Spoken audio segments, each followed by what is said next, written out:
السلام عليكم، مرحبا بكم معايا اليوم في قناه فوزيه. نتمنى ان شاء الله هذا الفيديو يلقاكم في صحه جيده وبخير وعلى خير نتوما وليداتكم.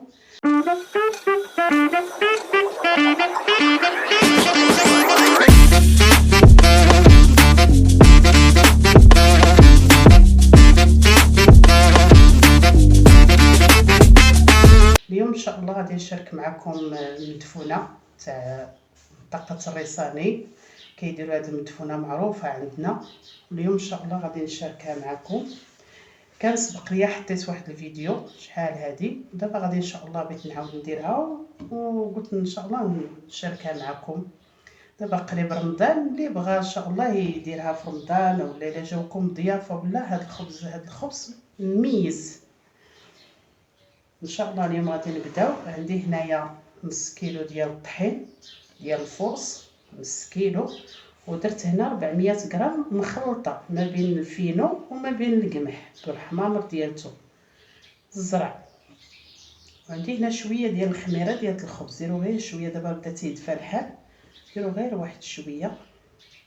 بسم الله.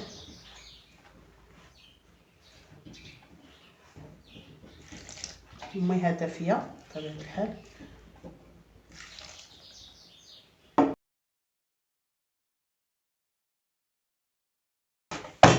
هانتوما ها دابا صافي بركه عليها. شوفوا رطاب، المهم ما تجريوش هكا رطاب ورطب، واللي ما جاريش حيت تحسوا به بغا يبدا يجرى ولا يتلصق هكا، رصاو عليه من الماء ومن الديك.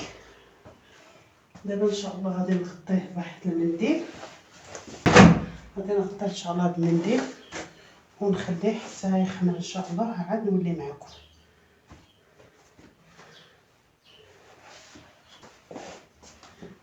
هي ديال عجنت العجينه وخليتها تخمر. دابا غادي نوجد معكم ان شاء الله الحشوه هنا عندي فيها اللحم. هاد الخبزه هادي بغيت ندير انا خبزه كبيره فيها نص كيلو ديال الهبره، نص كيلو. هنا نص كيلو ديال الهبره، وعندنا والهبره ديروا الهبره اللي تكون رطبه، والكزال عندما ملي كتشريو والصيب يعطيكم الهبره تكون رطبه، اولا الفيلي المهم كلها الجهد ديالو. المهم ضروري تكون الهبره تكون رطبه، متكونش شي هبره قاصحه. وممكن الا بغيتو ديروا تخليطه ما بين هكا الناس كيصاوبوها في الدار، ممكن ديروا تخليطه ما بين اللحم والكلوه اللي قد عليها يديرها، كتجي من داكشي كتجي الكلوه ديال العجل ديروها نص نص وتخلطوها وكتجي مخيره حتى هي. وممكن حتى انا جربتها حتى باللحم ديال بيبي الحمر، حتى هو جربتها به جات مخيره، ومع اللحمه فتيه جات من داكشي.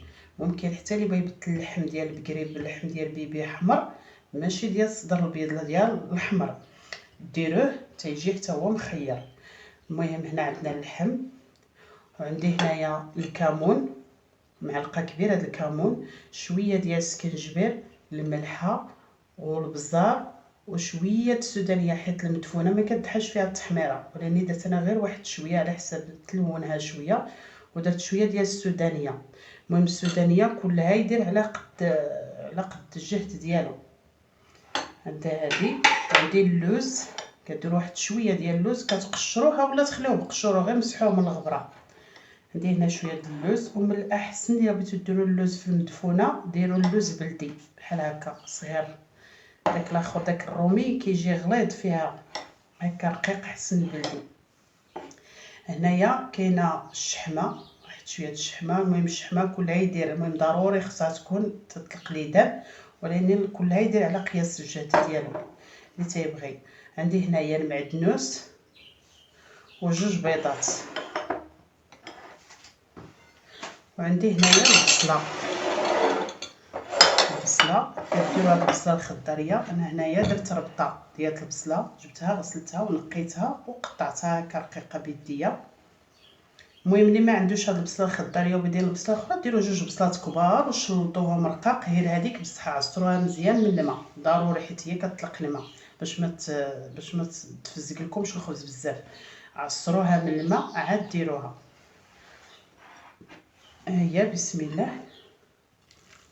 واللحيمات قطعوهم شويه صغار، ما تخليوهمش كبار. العطريه اللي بغى يزيد تافرت يزيدها، راه موجوده تافرت عندنا هنا في الرشيديه كتباع، كتمشي كتقول عطيني تافرت ديال الخبز كيعطيوها لك. انا مشيت نجيبها لقيت العطار ما وجدهاش. الملحه قياس، ما عدا اللي ما تياكلهاش ما يديرهاش.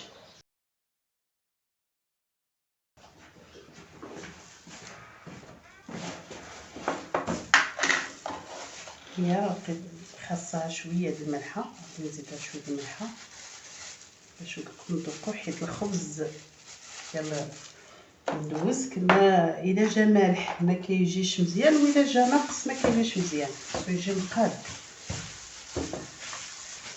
صافي دابا هذا غادي نخليه هكا على جنب، نغطيه ونخليه حتى هو على ما تخمر العجينه. ان شاء الله نولي معكم. والبيض واللوز راه بلاتي.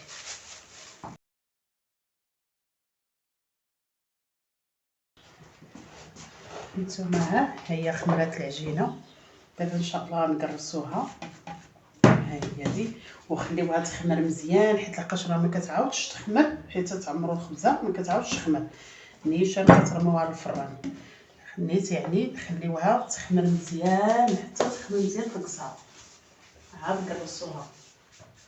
هذاك القياس اللي درت معكم راه نقصت فيه واحد الخبزه، باش ماشي ديروه كامل في الخبز. ديروا هكا وديروا فرقوه هكذا، ها ديروا قد هادي غادي تجي من الفوق، وهذه هي اللي غادي تعمر بالحشوه. بسم الله. وديما حيت بغيتو تقرصوا الخبز المدوز ما تبقاوش تقرصوه بالطحين محراش ولا تقرصوه بالفورس. نتوما ها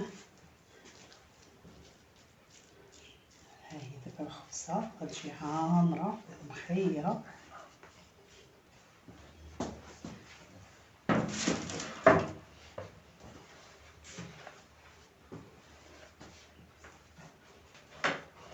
كديروا اللوز،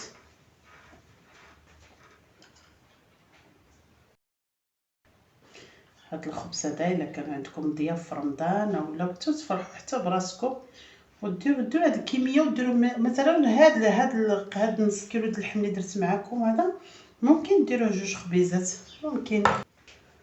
هكا كتقطعوا البيض هكذا،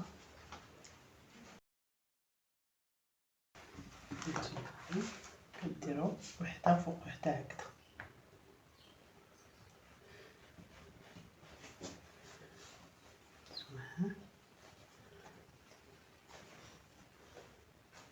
كتشدوا هذه من التحت وتحطوها فوق الاخرى.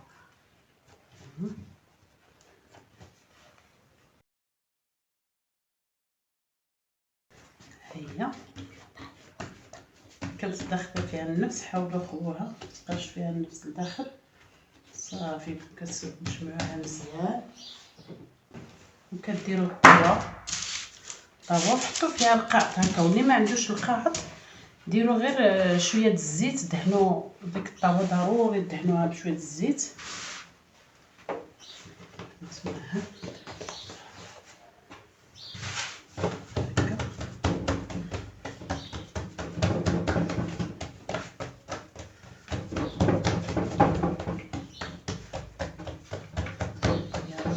تبارك الله كبيره، غادي نهزها ونديرها في الطاوه.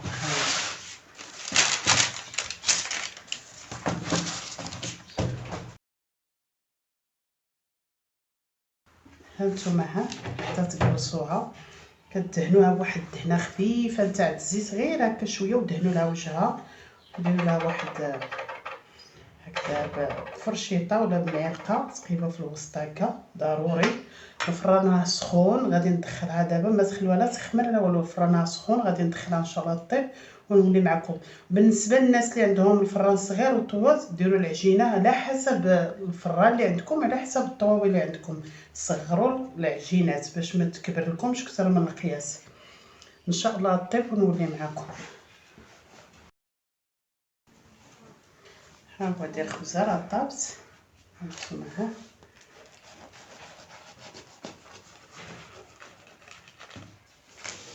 معكم واحد طريف.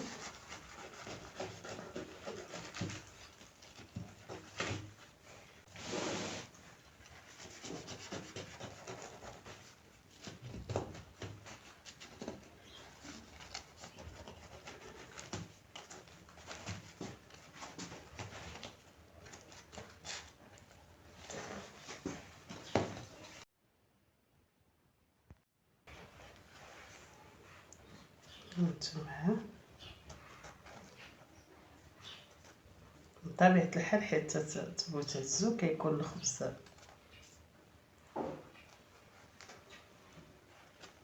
هو هذا. هانتوما